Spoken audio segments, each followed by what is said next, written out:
A Treviso tra il 5 ed il 6 novembre Confartigianato ha organizzato un meeting formativo nazionale dedicato ai giovani imprenditori, un appuntamento annuale questa volta però ad ospitarlo proprio il Veneto, che subito dopo la Lombardia si colloca al secondo posto per il numero di imprenditori e lavoratori autonomi tra i 15 e i 39 anni. Quanto vogliamo investire nel futuro, quanto vogliamo valorizzare i nostri giovani, quale futuro vorremmo dare alle nostre imprese? Alla politica la risposta. Però noi come associazione faremo tutto il nostro lavoro perché sì, ci siano dei provvedimenti ad hoc e che la politica ascolti, perché bisogna ricordarsi che i risultati si ottengono grazie a un lavoro di squadra. Se vogliamo superare questa crisi, il lavoro di squadra lo si fa in sinergia tra il mondo imprenditoriale, quindi le associazioni e la politica. Una leadership confermata dal peso che questi giovani imprenditori hanno sul totale degli occupati della stessa classe d'età. Niente di meno che il 19,8%, percentuali quasi doppie rispetto alla media europea.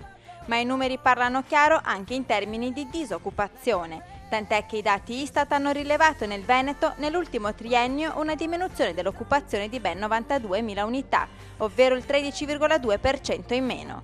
D'altro canto però si registrano 1.339 nuovi posti di lavoro nei 1.000 mestieri dell'artigianato, tutti all'insegna dei giovani imprenditori sotto i 40, lavoratori autonomi ed impresa. Diciamo che noi dobbiamo incentivare la nascita di nuove imprese, noi dobbiamo anche monitorare che queste imprese rimangano, nel senso che devono crescere, devono restare sul mercato e non devono fare le schegge impazzite e magari morire dopo un anno o due, perché questo crea praticamente un mercato scorretto. Quindi è giusto che nascano delle nuove imprese, è giusto che le sosteniamo, però è giusto anche che queste imprese vengano fatte crescere con un certo sistema e un certo stile. È per questo che noi di Confartigianato siamo costantemente a fare corsi di formazione, perché siamo convinti che imprenditori si diventa e non si nasce. Ma quali sono i mezzi con cui far fronte alla delicata fase economica in cui oggi il mercato internazionale si trova e nel quale le giovani imprese devono operare, in cui la competitività è sempre più stringente, la concorrenza sempre più spietata e non c'è più spazio per alcun margine d'errore? Oggi noi riteniamo che l'aggregazione da rete di impresa sia un modello vincente,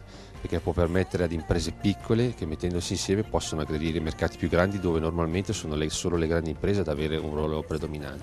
Ma poi ci aspettiamo anche in questa discussione dagli imprenditori di capire quali sono le reali esigenze dell'imprenditore oggi per poter continuare ad essere competitivo, per continuare ad essere presente sui mercati e per continuare a dare quel grande valore sociale che la piccola impresa, l'impresa artigiana ha sempre dato nella sua storia e continuerà a dare nel futuro. Distinguersi per non estinguersi, non a caso il titolo scelto per il meeting formativo. Infatti tra le variabili da tener presente per l'evoluzione delle imprese ci sono anche fattori che non si possono governare, come l'incidenza della burocrazia